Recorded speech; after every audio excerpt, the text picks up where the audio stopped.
السلام علیکم ملګرو دا ویډیو تاسو د پاره په پښتو زبان کې ده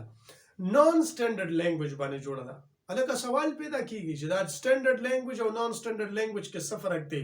په سټانډرډ لینګویج ما دا خبره وکړي چې را هغه زبان چې هغه د علاقې زبانی هغه د خلکو د لپاره یو سټانډرډ زبان دی ماهر زبان په کلم بدی کې فرق نه کوي چې دا زبان غوره زبان دی او دا زبان کمزورې زبان دی نه ماهر زبان به همیشه له هر زبان د ډېر په درانه نظر ګوري چې ډېر په دروند نظر زبان ته ګوري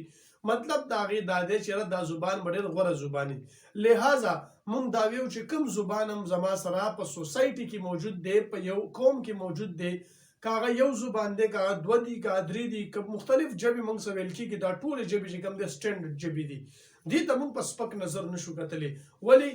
چیرې که یو سړی دی هغه پښتو وایي نو پښتو یو دروند زبان دی که یو سړی سرایکي وایي هغه سرایکي یو دروند زبان دی که یو سړی هندکو وایي هندکو یو دروند زبان دی مقصد د خبرې دا دی چې هر زبان که هغه تا سره په یو علاقه کې ویل کېږي او که په علاقو کې ویل کېږي په یو سیمه کې ویل کېږي که په سیمو کې ویل کېږي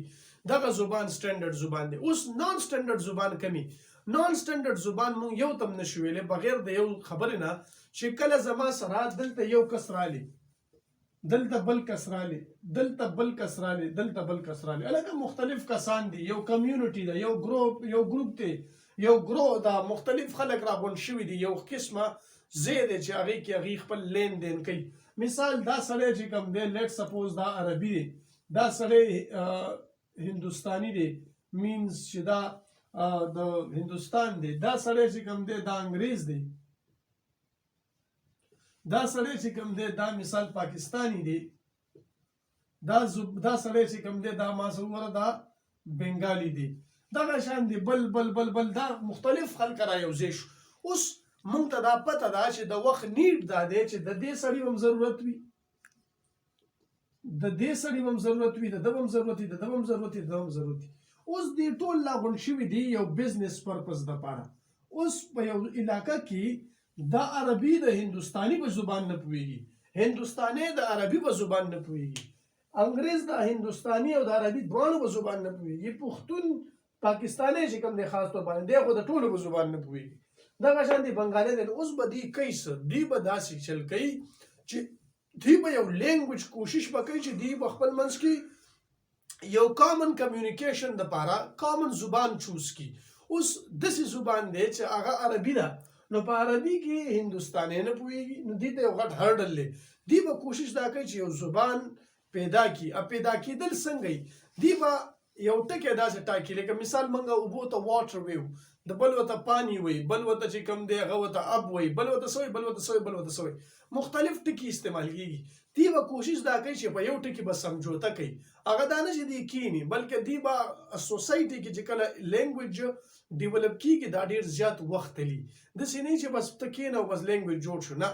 ولې چې دا ډېر زیات وخت لري نو هغه زبان چې هغه په سټارټ کې وي نو په سټارټ کې د هغې وجود نه وي چې وجود نه هغې کې څوک کتاب نشي لیکلی ځکه چې په هغې څوک پوهېږي نه نو دا رو ډیولپ کېږي دغه سټارټ کې چې کوم زبان د خلکو د مختلف خلکو نه جوړ شو دغه زبان د مونږ ویو نان سټانډرډ لینګویج ولې چې د هغې وجود نشته هغه ټیک ته د دې خلکو دپاره دی مخکې نشي تللی اوس که دغه زبان او داسې شي چې ته زه بل داسې یو ټکی را یوځای کېږي او د هغې نه بیا په هغه زبان کې مخکې هغه یو 100 کاله 50 کاله 70 کاله هغه زبان هغه خلک هغه خبرې وچلوي نو اټومیټیکلی چې کوم دی بیا دا میکسچر جوړ شي چې میکسچر جوړ شي عربي د هغه په زبان پوهېږي هندوستاني د هغه په زبان پوهېږي دا په هغه ماحول کې دا ټکي پیدا شي ځکه شانتې د هر یو قوم خپل یو لیول پاتې شوی چې په سټارټ کې نان سټانډرډ ولې چې هغې ته پیجن وي هغه زبان چې کومي چې هغه په ابتدا کې په پیلې مراحل کې پیلنې لومړنو ورځو کې نو دغه ټایم کې دا نان سټانډرډ کنسیډر کېږي نو نان سټانډرډ لینګویج صرف او صرف تعریف دا دی چې that language which